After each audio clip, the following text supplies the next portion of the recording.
Welcome to Good Rookies Podcast. My name is Faheem.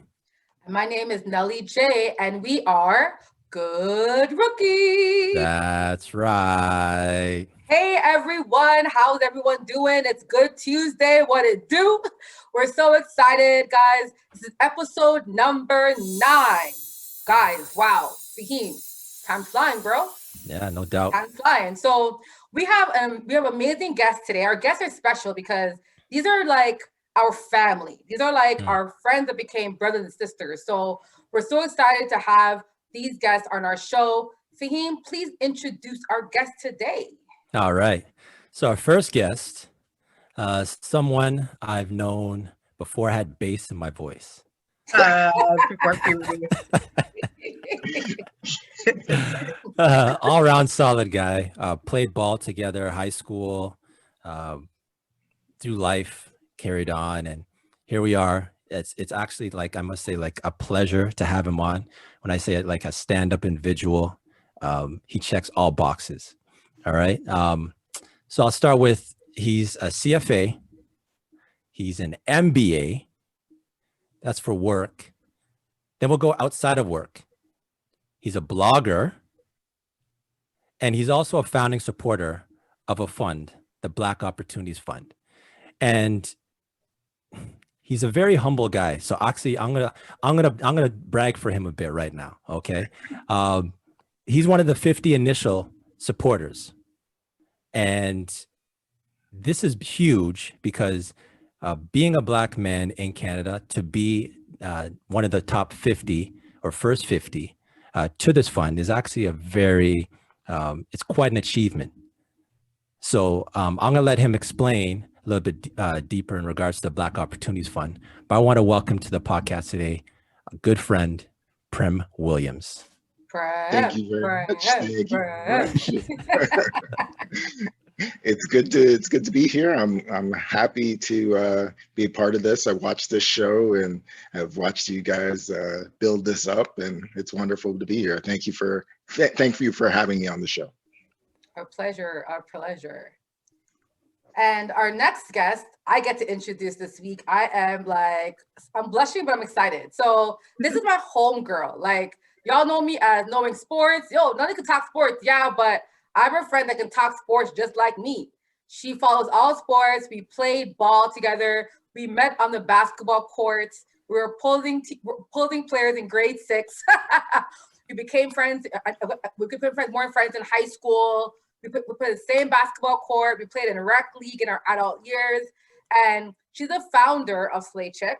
Not only is she a stylist, a fashionista, a carnivalista, this girl makes and creates her own and designs her own purses.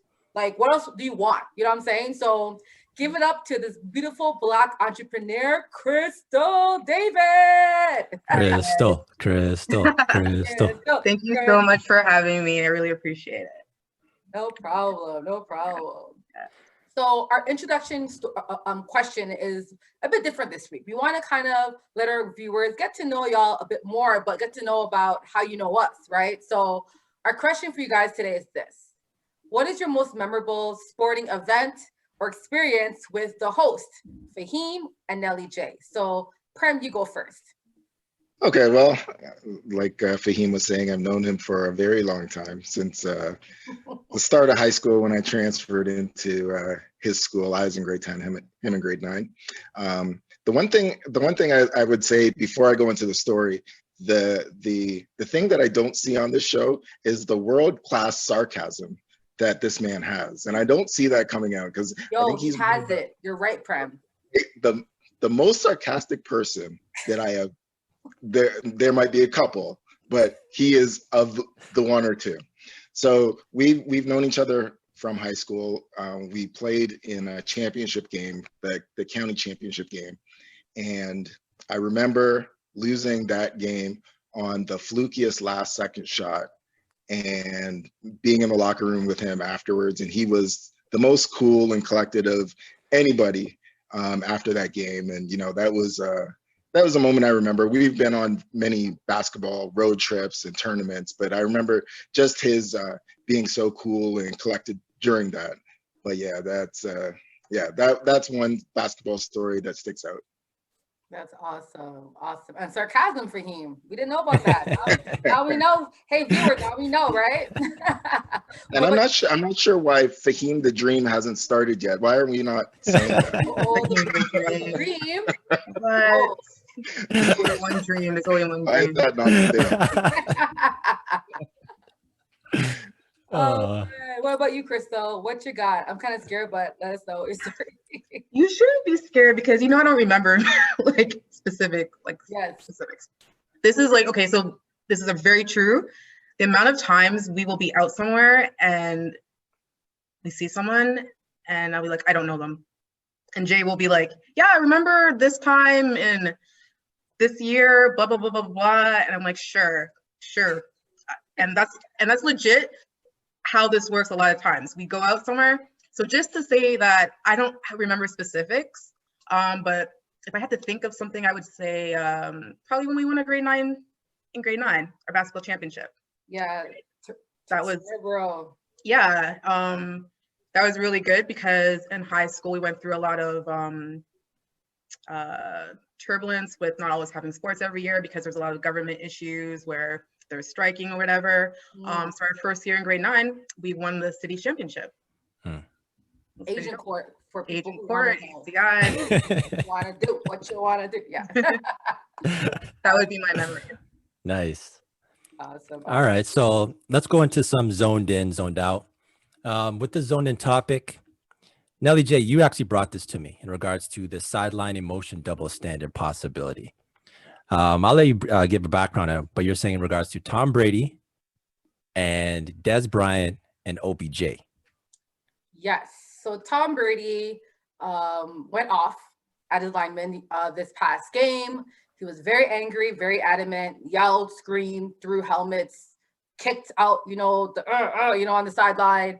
And everyone was like, oh, he's so passionate. Like, he's so angry. Like, they were kind of admiring his passion towards his teammates and was kind of like, like more understanding as to why he was upset. When OBJ did the same thing, and Des Bryant, we all know Randy Moss. We've seen Black players get angry. We're emotional people. We're emotional people, right? We're passionate people. When we get angry, get upset, and this is in general, not just in football, but in anything.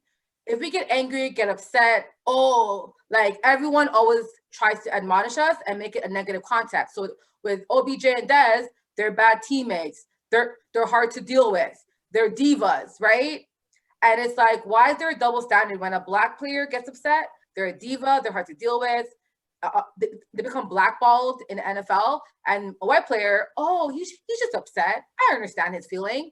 And I don't know if the media understands how racist that is to me, but it's like maybe they're doing it without knowing they're doing it. It could be systemic. It could be something like, they just kind of do automatically. But it's a double standard, in my opinion. So, what's your thoughts on that, Crystal and Prem? My turn? Yeah. Oh. Yeah. I do agree with you. I would say also, to me, there's a difference. There's a difference when Brady's going off and there's a difference when OBJ is going off. Mm-hmm. I liken it to there's a difference if Michael Jordan's telling me where to go and how to get there, or if Swaggy P or some bench players telling me what to do, right? So I think there's a bit of that too. Agreed. It depends who you are. You can't, not everyone can go off. Like Brady, he's a different level. Yes. So I think he gets a little leeway. Players like that, like a Kobe, no one would ever say anything to Kobe. No one ever called him, actually, they did call him a diva sometimes, but when Kobe spoke, you listened to him. There was no questions about it. I think when you get to a certain stature, LeBron does it too sometimes, you have more leeway to do those things. Even if you kind of look at it I was kind of thinking about this when we're going through this, in women's tennis, there's a little double standard too. Also, the men, they're emotional. They're not emotional. They're seen as strong. They fight back. But when the women do it, especially Serena Williams, oh, they're divas. It's so negative. It's not seen as strong emotions, as opposed to when the men do it, it's just raw. But when the women do it, they're just crying and whatever. But kind of look at it like that. I know there is a racial bias in it. Like there's a racial bias in almost everything. So I won't negate that. I just also think too, it depends who you are. Like you have more leeway to do things when you're a certain stature, and like they brought Brady there to win. That's it. There wasn't anything else he's there to do. He doesn't know anything else. So like to him, Sapar is like get your stuff together. Sorry. And like okay, and win. And he's not used to like Sapar, so he will go off. And OBJ, I mean, I love the kid, but what has he done yet? He's done for me lately. I hear you. So yeah, I don't know. Prim. Okay, well, you know, I do agree that on some level, the superstars get a little bit more leeway. If it were Michael Jordan or Kobe, for example, I think, yeah, they could lash out like that or show that passion and get away with it. Overall, I think it's disrespectful to your teammates to do that, and that's not how you should be talking to them, especially on the field, on camera, singling out certain people. But you know, when you look at it in a bigger context, not OBJ or Dez, but somebody comparable, Michael Jordan versus Tom Brady, yeah, maybe you have that underlying kind of the big scary black guy, and I think that does exist. I don't think you know, we love and respect Jordan and Kobe, and maybe that's why society lets that slide a little bit more versus Dez and OBJ. But you know, it is out there. That stereotype is out there. It's unfortunate, but it's real. But yeah, overarching all of that, I think it's disrespectful to do that on camera, do that in front of the other team, and take that stuff out of the locker room. Yeah. So one, OBJ, you can't be, so when OBJ shows the emotion, or remember when he kicked the pole and it smacked him in the face? That was his version of being emotional. So you can't be looking goofy when you're doing it.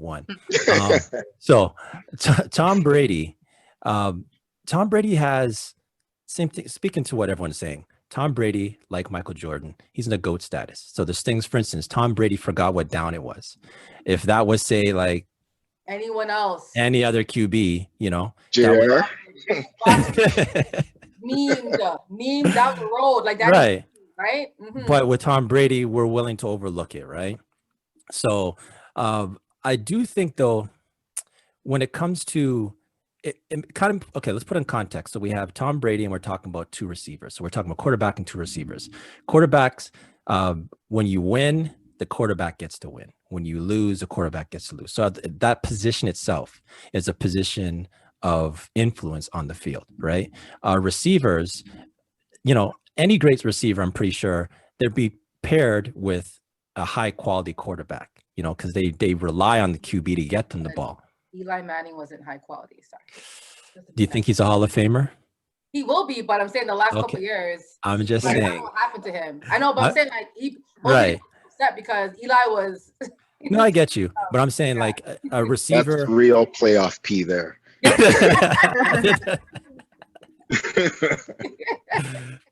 Playoff E. Playoff E. But yes, I think of like Megatron. Calvin Johnson, he played with Matt Stafford. Stafford is a really, you know, he's a good quarterback, right? But if Megatron was with, I think Matt Stafford is like the baseline. You know what I'm saying? He's not a Hall of Famer, but he's not exactly like a trash QB. Also, he's smack dab in the middle. On fantasy, he's pretty decent. In fantasy, right. And Megatron was able to milk that for that situation. If he was with someone less than Matt Stafford, like Hasselbeck, for instance, you know what I'm saying?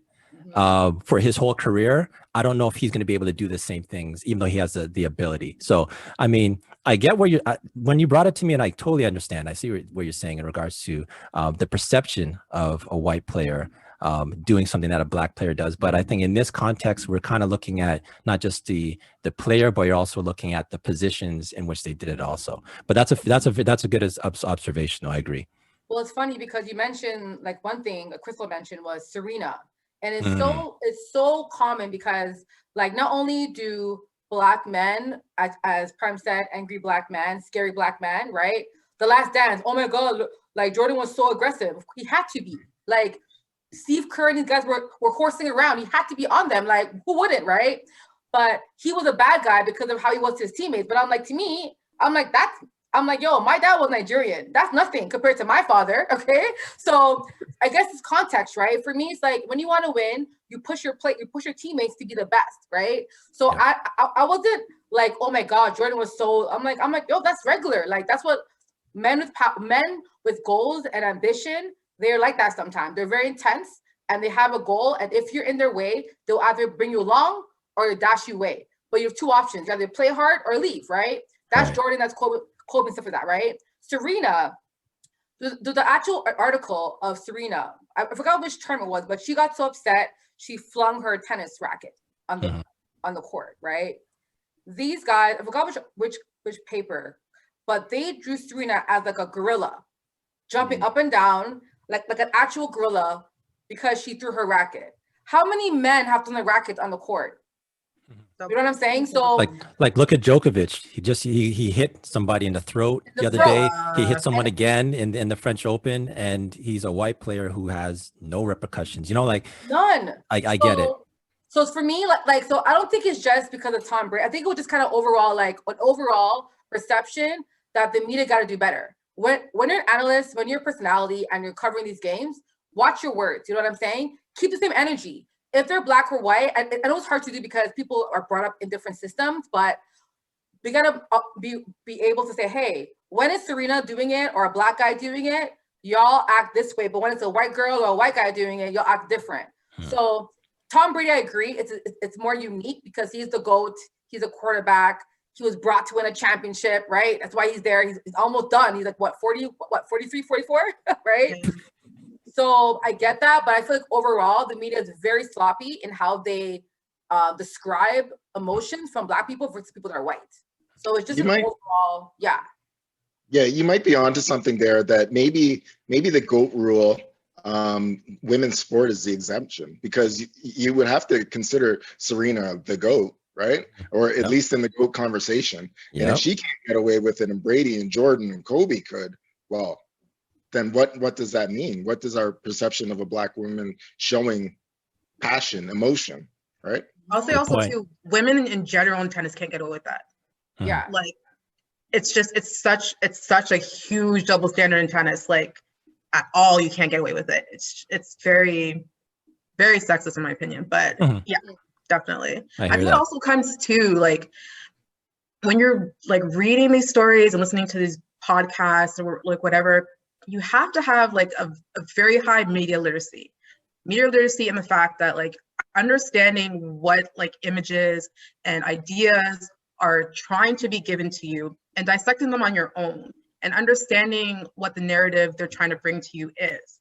And a lot of the times the sexy narrative is, you know, the angry black guy, angry black woman or whatever. And I wouldn't say he doesn't have the best reputation with that, but also too, it's because of media narratives that are tied to him. I'm talking about OBJ, sorry, that's followed him. And unfortunately, sometimes he feeds into it, but that's not necessarily who he is. Yeah. So like, I just think that like a lot of this too is media literacy and understanding, like when you're listening to something, the understanding to like depict it and just kind of like really take in what they're trying to say and also like know what's actually going on and have your own opinion about it so that you're not just being fed stuff. Yeah. Right. Nice. Good points brought up there. So let's go to the second part of Zoned In. Let's get into the NBA ratings. Ooh, nasty. Okay. So the finals just finished.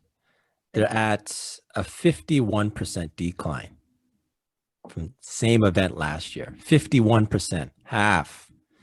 They averaged 1.5 million for the finals, and that's at an all-time low. Like, think about this is the NBA finals. Nelly J. First of all, for y'all Americans that were like, oh, the Raptors ratings were so low, ha! LeBron rating was low too, okay? It was low for LeBron as well. So hush on them. Anyways, that's my side note. I have to say, I'm sorry. Like, these fans in the States are sometimes very annoying. Anyway, it was very low. I think for me, a couple things happening, right? From the beginning of the bubble, a lot of fans were like against it even happening. You know, we're fighting Breonna Taylor, Ahmaud Arbery, like George Floyd. There's a lot happening in the States, like civil unrest. People are protesting mask wearing. Let's get real here. People are, there's things happening in America and around the world that's actually erupting. And I think some people were not mentally ready to watch basketball. Like, I had friends who were like, I'm not watching basketball. I'm not watching it. Maybe but they weren't watching it. You know what I mean? So I think the mental health of people, we're in a pandemic, people lost jobs, people can afford cable. You know what I'm saying? Like, who's paying for cable if they got no job, right? So you will buy Netflix because it's $9 per month.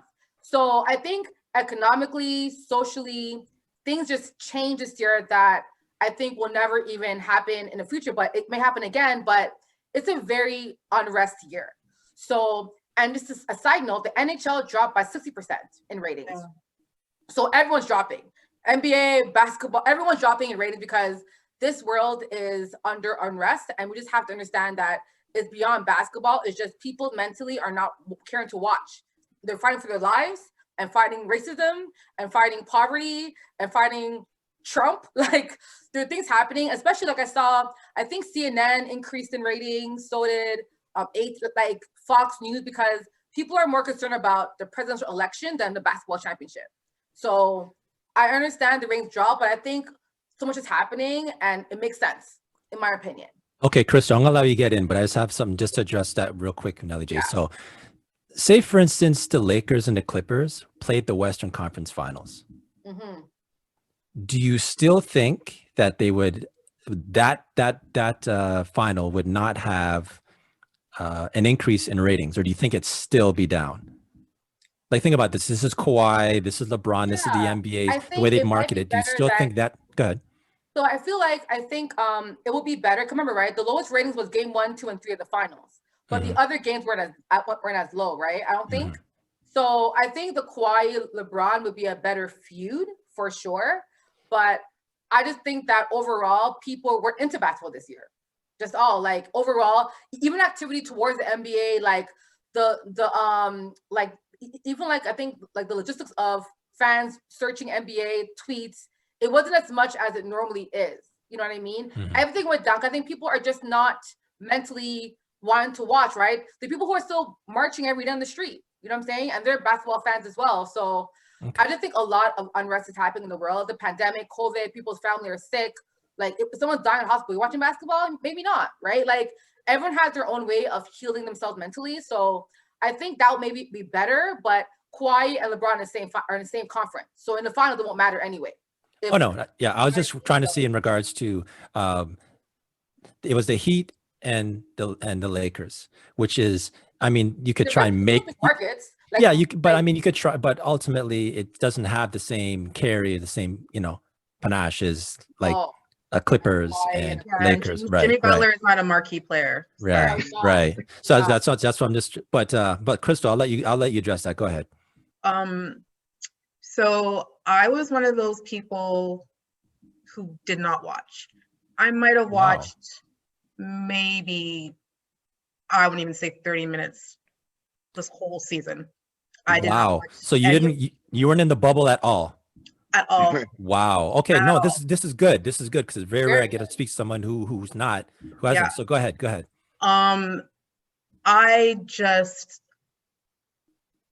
So I have a thing with shortened seasons. I've said this my whole life as I started watching any sports. Shortened seasons to me are asterisks. So already I wasn't interested in watching. Coupled with the fact of like everything that was going on in the States. I mean, I know we're neighbors and we have some stuff here too, but obviously it was heavily, the issues were heavily in the States.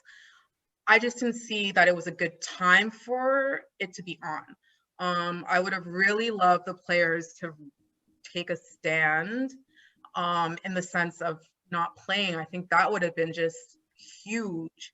I found the initiatives, and let me say also too, I think the NBA does a really good job of letting their players speak, social initiatives. So I'm not trying to downplay them when I say this. I found the whole like kind of what their branding of their social initiatives very like trendy and tacky. Like it didn't feel very authentic to me. I thought it was, like I said, they're obviously a business. They have to do what they need to do. It was a good like marriage to let the players like choose their names or whatever. But after a while, it just felt really tacky and it felt like kind of trendy to me. I don't know if that's the right word to say. Mm-hmm. It didn't feel authentic after a while. It just felt like genuine to you, like right. wanting to support. Yeah. But I also get there's a fine line. It's a business, players, whatever. But yeah, I was not interested at all. I just did not want to watch. I didn't watch hockey either. I watched both. Yeah, I just both avid hockey and basketball fans. So yeah, I wasn't interested. I wasn't interested at all. I had a feeling that it was going to be LeBron winning this year. And I don't like watching how the Lakers play. Like before the stop, I don't like the way they play basketball. The Clippers, their basketball sucked too. The only team in the West that I really like was Denver. So I'm glad that they got where they did, but I'm also glad that they didn't get too far because then it would have just been an asterisk and it would have been like, oh, it's a fluke. Right. That's so true. Yeah, right. Because Denver's been steadily doing their thing like for a long time. So if they had like gotten out this year, people would have just been like, oh, it's a shortened season, blah blah blah. Like it's not like really legit. But yeah, I just wasn't feeling it at all. I didn't even watch the highlights. I didn't know when it was like a 4-2 or 3-1 or whatever. You turned all the way off. And I think all the way off. I saw the highlight, I guess, when Green like bricks. Yeah, bricks. Like, why are we surprised? That's what he does. I don't know how this kid still gets contracts. Like he can't shoot anymore. He can't shoot anymore. Like I don't get it. So I saw that conference. And so yeah, I did not enjoy it. And to be quite honest, like next season is already to me kind of scarred because it's going to start in December, January. It's going to be another shortened season again. So yeah, that was nice. Before Prem jumps in. You made a good point, guys. If any other team won except for the Lakers, they'd be called an asterisk. Let's be real here. If Miami won, there's still an asterisk. If Denver won, if any other team won but the Lakers, they would have been labeled an asterisk. They are an asterisk though. They are. They won in a short season. I know what I'm saying, but to the public, they're oh LeBron for Kobe. But I'm saying if any other team won, everyone would have voted them off. So it's kind of funny how LeBron won his 4th ring in a shortened season that stopped twice. No, man, like huge asterisk. I'm glad he got this ring. I think Jay, I told you this. I'm like, if he's gonna get this 4th ring, let it be the shortened season so we can get it over with and just be done with it. Get it over with. This is not an asterisk. I don't know what is. He's like what 4 of 10 now? Like I can't.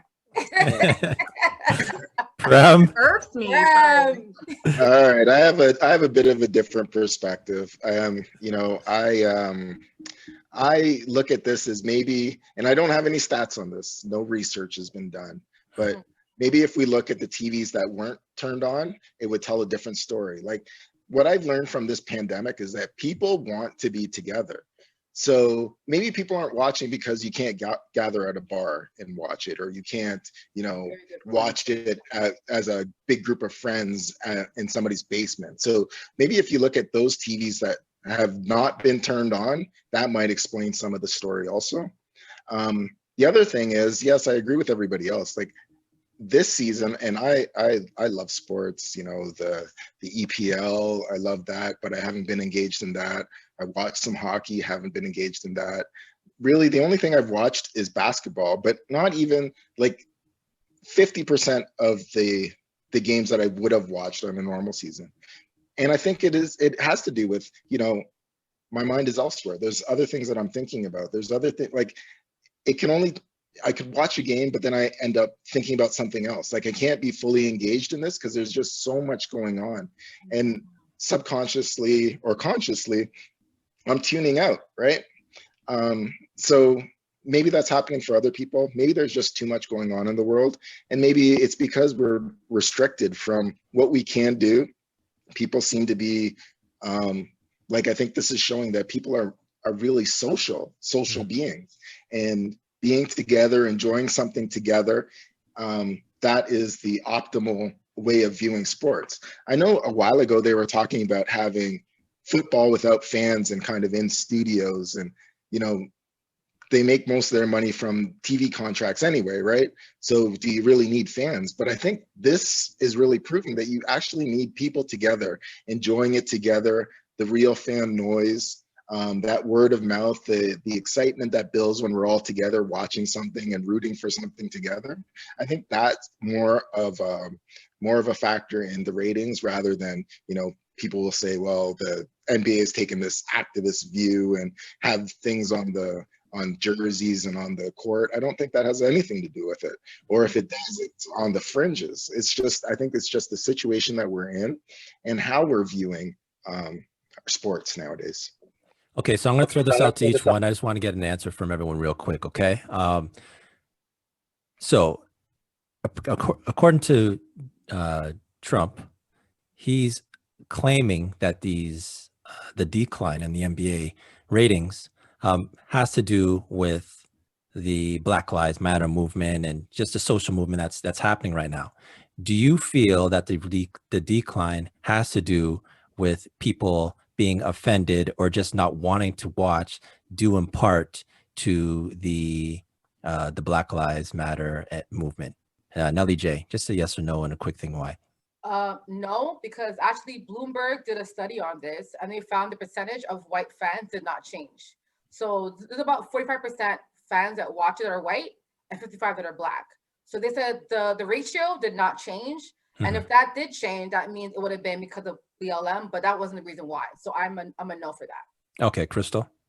I'm going to say no also. I think it also has to do with the fact that basketball started late, like usually when people are just not thinking about it also.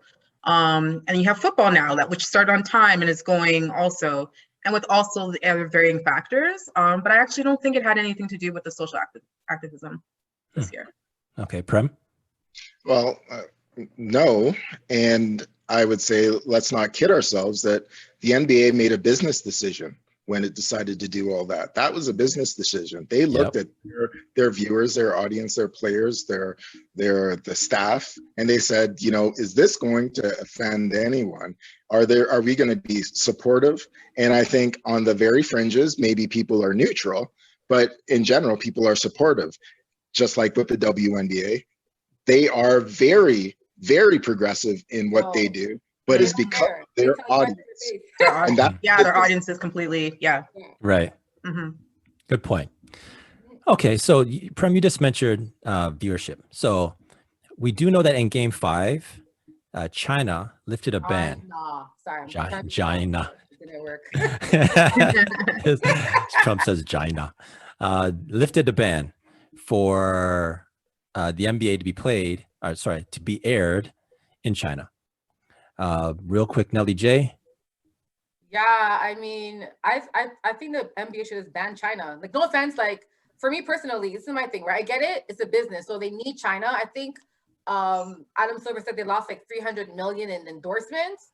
So like, there's many reasons why they wanted China back on their good graces. I get that, but what's happening with the Muslims and what's happening with Hong Kong and what China's doing in their country with people that are African, they blame COVID on African immigrants at one time. Like, I am just like, to me personally, as a Black woman, like China didn't have to watch NBA, but their fans obviously want to watch it. But I get why the NBA did it. But me personally, what the GM said with the Rockets last year, what he said, he was right. I agree with Yes, him. he You know what I was. mean? Like, you Mhm. know what I'm saying? So I'm happy he did what he did. And I'm hoping that one day the NBA will try to help the people in China that are being, targeted and harassed by the police out there, but a different discussion. But anyway, the ban was lifted and China can watch it on TV, like whatever. I don't understand what was the big deal. Game 5. Like they're watching on TV, but like if they watch any basketball the entire time, oh, it's Miami and LeBron. What happened? Like they missed the entire season, so it was kind of a waste thing for me. Like ban it all year and then start next year. Why ban it until Game 5? Like it's a weird thing. It's a weird thing to do. Well, once again, it was a business decision, right? Yeah. The NBA could have made that same kind of social justice argument with China and Hong Kong, and they didn't. They won't. And why didn't they? Because they wanted China. It was a business decision. They need China. It's their next market. Yeah. Yeah. You mentioned in regards to a social issue. So in China right now, so there are Muslims in China right now who are being detained and put in concentration camps. And the numbers, it's kind of hard to get, because remember, they're a communist, and it's kind of hard. It's hard for us to understand and get in to figure out what's really happening there. But one thing that is like widely agreed is close to 1 million people, Muslims there, are in these camps, apparently like re-educated.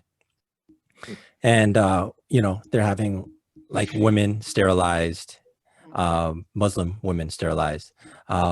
So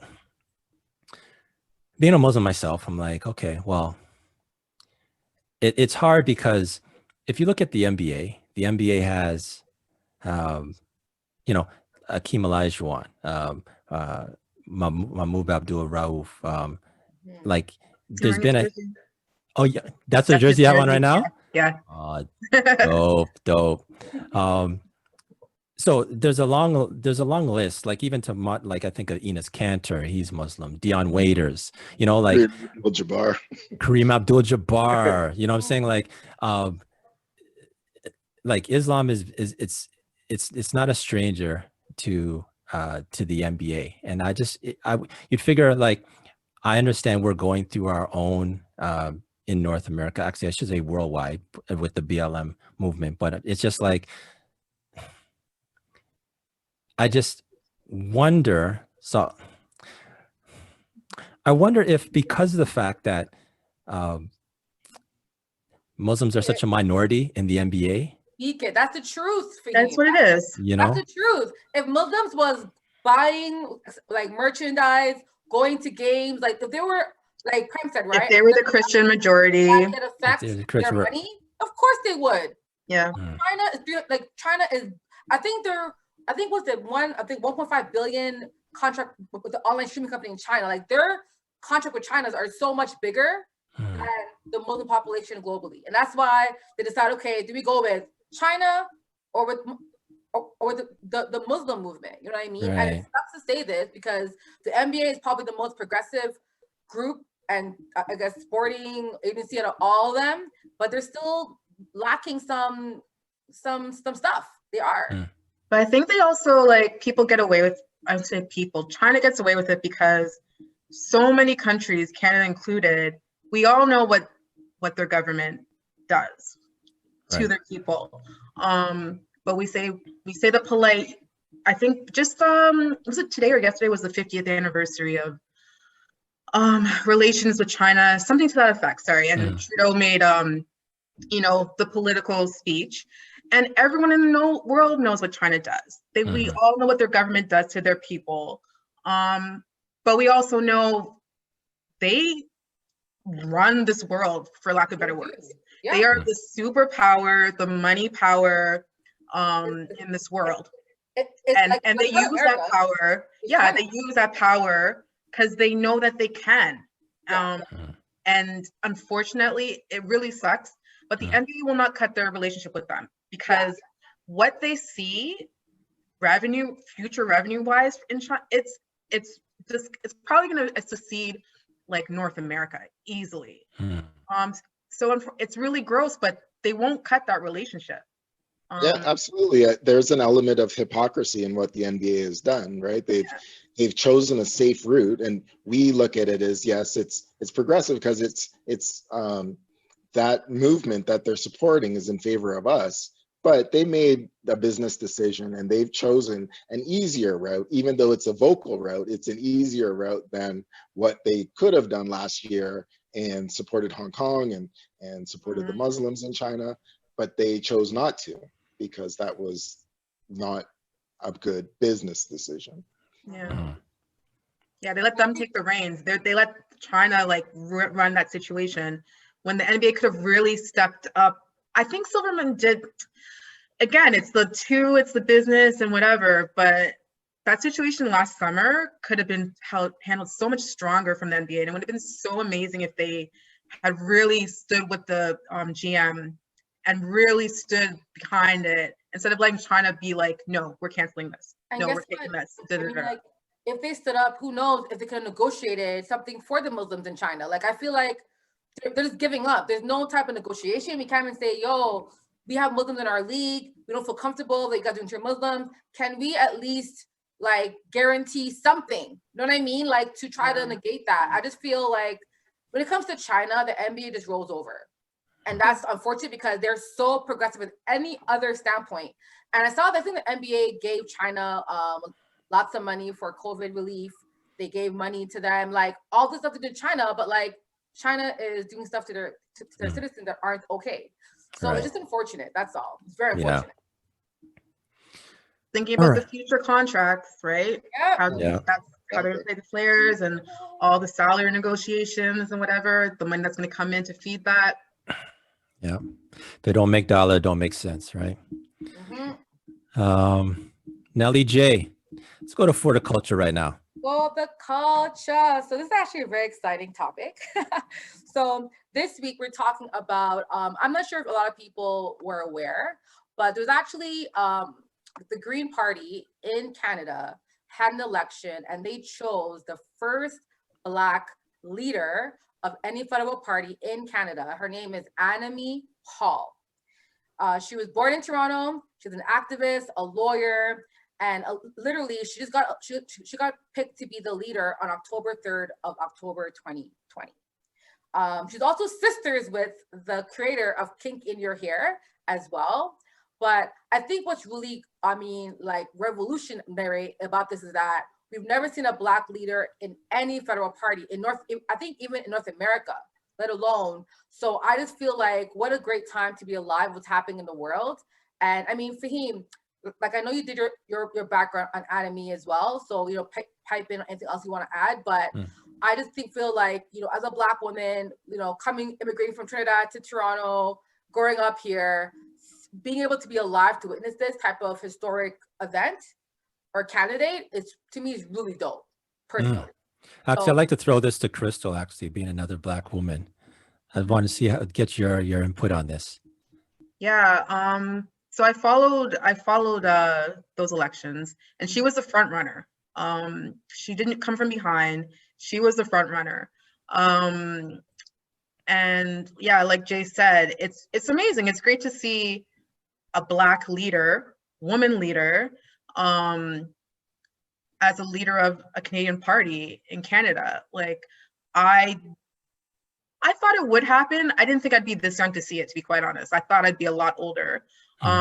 So it's great. I think she brings a lot of great new ideas to the Green Party, because under Elizabeth May, they're kind of seen as just like a one topic party. And I think she's going to do a really good job of like kind of broadening their party so that they can bring more people in, because they're mostly seen as just like a Green Party, aka we're fighting for nature, which is very valid, don't get me wrong, but that's not going to appeal for new voters.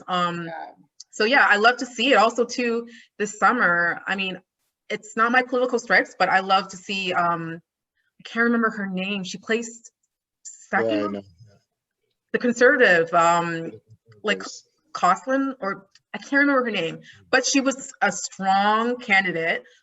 She had to place second or third, and she was running to be the leader of the Conservative Party, which is amazing. So yeah, I love to see it.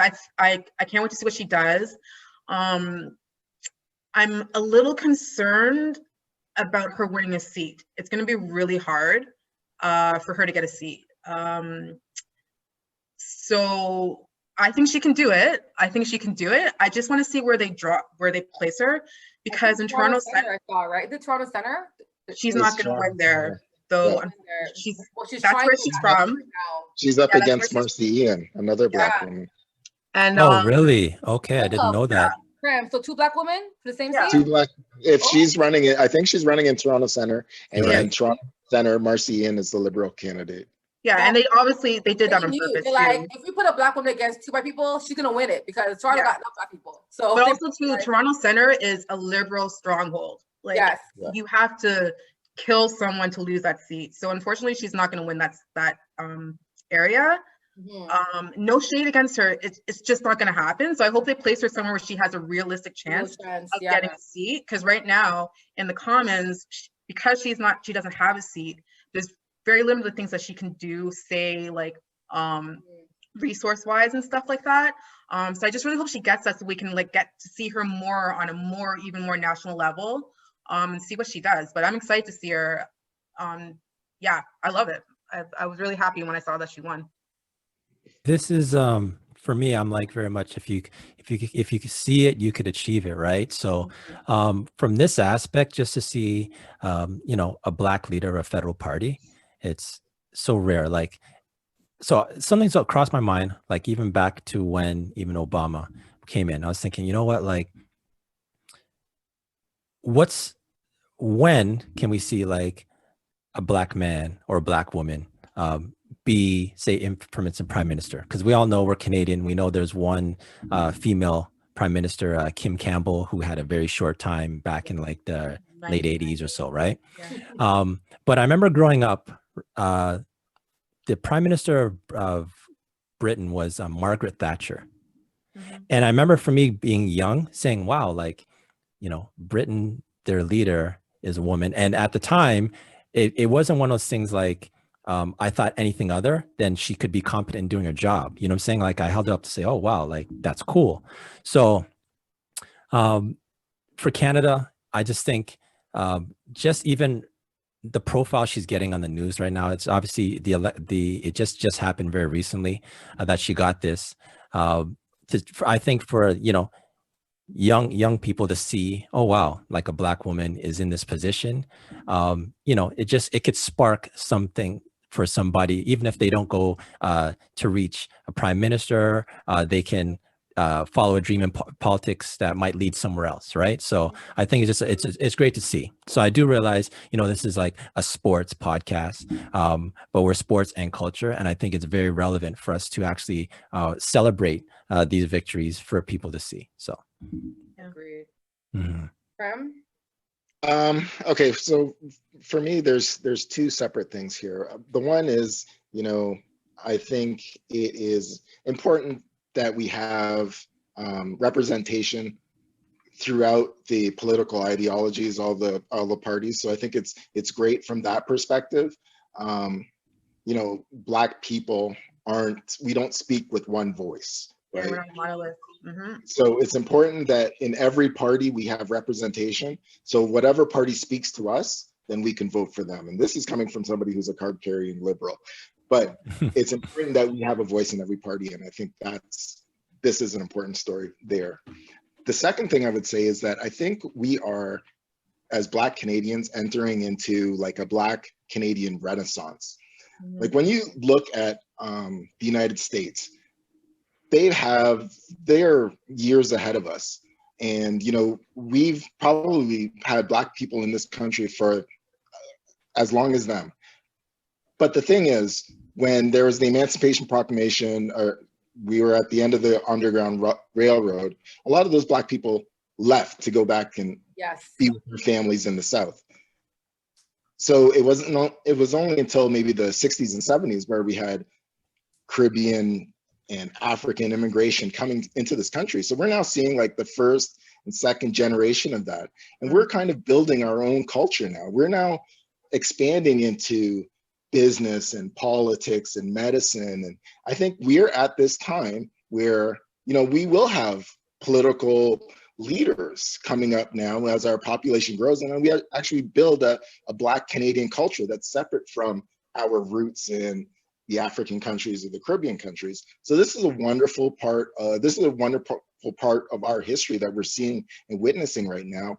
Just looking at that, the potential Toronto Centre election where you have two Black people going up against each other, where you had this summer a Black woman who was second, as you said, in the Conservative leadership. I was a supporter of Mitzi Hunter, who was in the Ontario Liberal Party leadership this spring. And that was an introduction for a lot of Black people into the political process. It was an introduction for me, my first time ever going to a fundraiser, my first time ever donating to a political party. So that's an introduction for a whole generation of people to this leadership. And the last thing I'll say to this is that the Black women are really leading the way on this, and it's incredible to see what Black women are doing in this country. I've just rattled off 4 or 5 Black women political leaders in this country, and there's way more out there. It's going to be something that opens the floodgates, and like I said, I think this is the beginning of a renaissance in our culture and for Black Canadians. Yeah, and just to add to what Prem said, I think it's something where, I had African fathers, so Africans say you better be a doctor, right? Doctor, lawyer, that's it. You can't be anything else, right? So it's really awesome seeing that Black people are expanding our repertoire. Like we're doctors, we're lawyers, we're plumbers, we're tradesmen, we're everything. And I feel like you said, we should be represented in every job, in every field. But I really think the politics one, coming to the Caribbean, I was told to don't speak loud, we're immigrants, just stick to your corner and just be quiet. Of course, I'm not quiet, but my mom tried, but it worked with me. But the thing is that a lot of times we're told to just, we come to a new country, be quiet, do well in school, do this, and that's it. Whereas we're being more outspoken. There's people like you, both you guys, right? Entrepreneurs, founders. So I think it's amazing to see that we're seeing more Black business owners, people in politics. And again, money is power. So once we all elevate our finances, investments, we can then fund, like you mentioned, political leaders, right?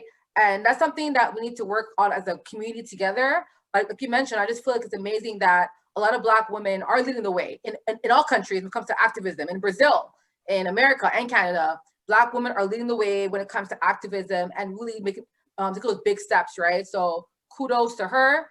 Good luck. And yeah, we'll definitely be watching out for her for sure. Now, for those who don't know who she is, you're going to learn today. Look her up. Google Annemie Paul. Fellow Scorpio. Right. Fellow Scorpio too. First generation. I got one more. I'm going to drop a gem right now. So one of the following major Canadian cities has had a Black mayor. A, Halifax, B, Vancouver, C, Winnipeg, D, Toronto. Nelly J. Has had or currently have one? Has had in its history a Black mayor. I'm going to say Halifax. Crystal. I'm going to say Winnipeg. Prem. My heart wants to say Halifax, but I'm going to say Winnipeg. I'm just going to drop a gem on you. So this was in 1904. He lasted 4 years. What? A black mayor lasted 4 years as mayor of Toronto. Oh, wow. 1904? Please, everybody, look this up. His name is William Peyton Hubbard. Wow. In 1904, he was a Toronto alderman, mayor of Toronto. And actually right now in John Tory's office, there's a picture of him. Apparently it stays in there for the mayor that goes in at City Hall. There's a picture honoring him, which actually, I don't want to change the conversation, but think about this. We're 4 Black people right now. And we've been in Canada, in Toronto, and we're not doing a good job of letting everyone know, hey, you know what? Yeah. we've been there before.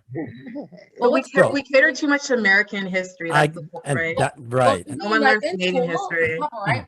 So I took a lot of history classes in school. I was a history buff, and Right. I was never taught in any book in Canada about a black mayor. This is Right. how our books are so systemically racist. Yeah. And Right. that wasn't promoted in the, I by the TDSB at all. no, I understand, and that's why I'm just saying. That's I crazy. want everyone to look this up. William Peyton Hubbard, legend.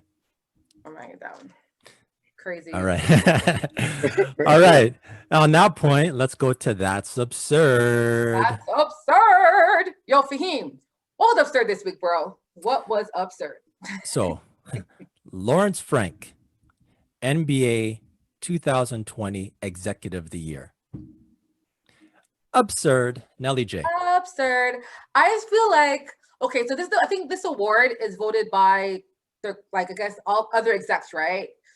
Within the NBA. Mhm. So it's funny how the guys who win this award, and in the past, there were never, it's not consistent. Like, if your team was bad, you can still win. Like, it's a weird type of voting strategy. But I just feel like there's other execs that could have won. LA, OKC, even the Heat, even Toronto. You know what I'm saying? Like, so because Toronto, so I just feel like him winning it was, he lost a bunch of first picks. Like, he got Kawhi and Paul George, but that was the easy one because Kawhi wanted to go there. Like, he wanted to be, like, it wasn't Kawhi fought, he wanted to be there. So how was that a miraculous like trade? Like, I don't know. Absurd for me personally. I don't get it. OKC did amazing what they had. Clippers, Rinsed. brick. Crystal. I don't think it's absurd in the sense that he still got Kawhi and Paul, and that's a huge thing to get those two players. And I mean, he gave up That's the thing. He gave like, up so much, Chris. He gave up they like a just- lot. yeah, we said this last year, Jay. We're like, the Clippers aren't winning this year, and OKC just like rinsed that. They rinsed that trade. Oh my gosh, I've always been an OKC like fan. I've loved them.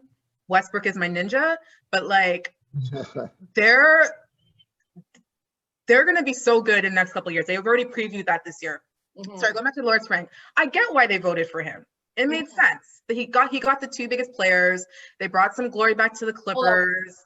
Bigger than 80 though? 80 is bigger to me. No, I know, but I mean, like, in a sense, like, the sweepstakes last summer was Kawhi. Regardless of if he wanted to go there, it was about getting Kawhi, right? And they got him. And then they added Paul. And it was all like, oh, you know, the Clippers are going to come up and it's going to be such a beautiful thing and blah, blah, blah, blah, blah.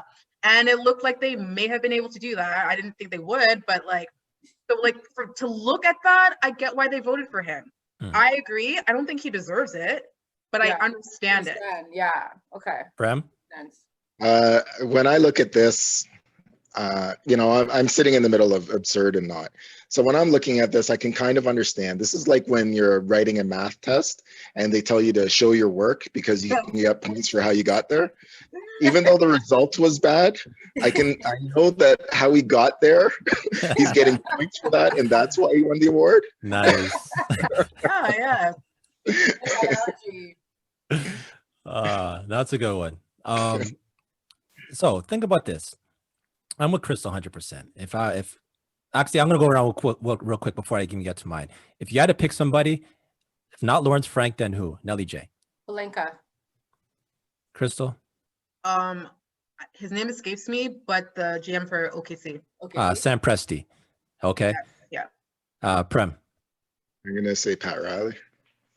Oh, Pat Riley. Oh yeah. Getting Jimmy Butler. Okay. So it's a regular season award, first of all, right? yeah. So we'll look at Yeah. okay. If it's a regular season award, let's look Lawrence Frank. Let's start with Lawrence Frank. So he won. His team, the turnaround his team did from this year to last year was not great. Because remember, last year they were in the playoffs, right? They went to the second round, I think, in the playoffs. And the talk about this team was, you know what? Oh, they're only missing one piece, right?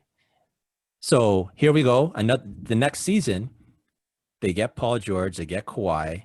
So they get pieces, but they were already a good team, a playoff team to begin with.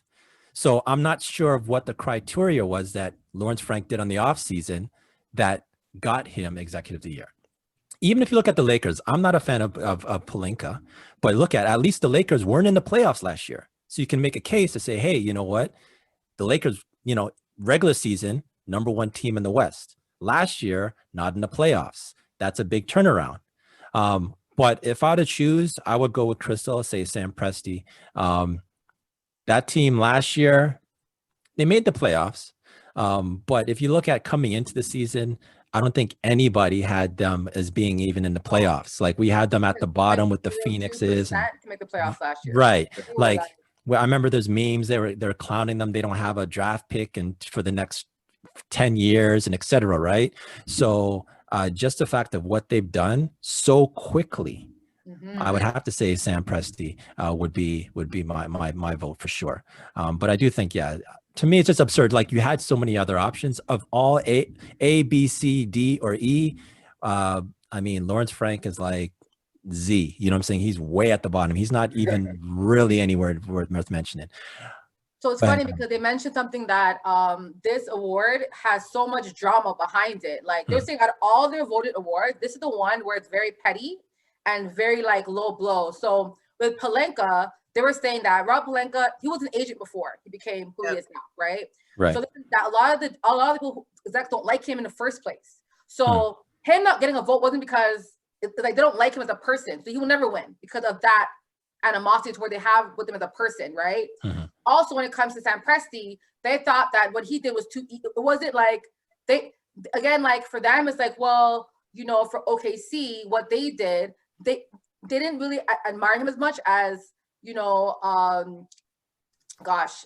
the guy from Clippers, because for them it's like, oh well, he got picks, but to me it's like, yo, he got everything that to me is very like crazy how we got so much out of like this entire. Listen, OKC has been doing that for years. That's how they started. Look at all their draft picks. Like they get these kids and they just look who they have. Katie, they drafted him. Serge. Westbrook, all those guys. Harden. Yeah, they drafted them. They're like, so they're really good at that. So in the next couple of years, OKC, they're going to be right back up where they were. Yeah.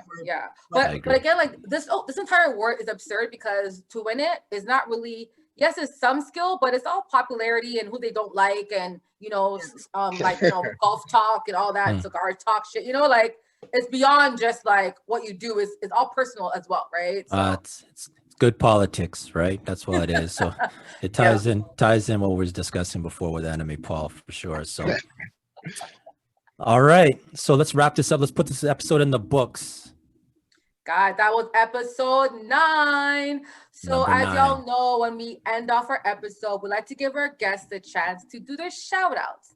They can shout out anybody, any organization, anything they want to. It's up to them. So y'all can have your way. Crystal, you go first. Who you want to shout out? I want to shout out you too. Thank you for having me. And I don't know. I'll just say a shout out to everyone. I hope everyone's living good, walking good, and just taking care of themselves right now. And it was great to be here. Thank you. Where can they find Slate Chicks? Give us some details, please. Yeah, and so I have my website, slatechick.com. And I offer custom jewelry and accessories. I'm going to be expanding into some other things shortly. Stay tuned. But you can go to my Instagram page. It is slay_chick, or my website is www.slatechick.com. Yeah. Awesome. Prem. Well, thank you for having me. I really enjoyed this. So to shout out my own blog, project-40.com, where I discuss my journey into middle age. I'd like to give a shout out to the Black Opportunity Fund. We are doing some very ambitious things. Just quickly, what the plan is providing long-term funding to help organizations, community organizations, and Black businesses achieve the scale for them to reach success. And with some very ambitious goals, the goal of the fund is to build up to $1 billion $1 billion would make this the biggest fund supporting any Black community in the world. So ambitious goals there. And I would like to shout out C, the Center for Young Black Professionals, who are doing some amazing work with young people in Toronto. That's awesome. Nice. And the website for the Black Opportunity Fund is blackopportunityfund.ca. Okay, awesome. All right. Check them out, guys. Check them out. Nice. So I'll do my shout out. I want to shout out someone actually that we'll probably talk about maybe one week on the show, but his name is Lewis Hamilton. If you don't know who he is, look him up. But he's been very verbal about Black Lives Matter. He's an activist on and off the racetrack. He just tied for the most record wins this week, 91 wins. With Michael Schumacher, who yeah. like that's like a well-known Formula One racer. Yes. Legendary. So we have a Black man tied for 91. He just hit that this week. So big up Lewis Hamilton. We're so happy for your activism on and off the racetrack. We appreciate you. Shout out to you, brother. Nice. And first, I just want to shout out our two guests. This has been awesome. Crystal, great. Prem, amazing. Nelly J, good job today also. Give you a shout out too. You two partners. So yeah, just I don't really have any particular shout out this week. Just gonna keep it simple. Good Tuesdays. Tell a friend to tell a friend. And let's keep this ball moving. So let's put this one in the books. Episode number 9.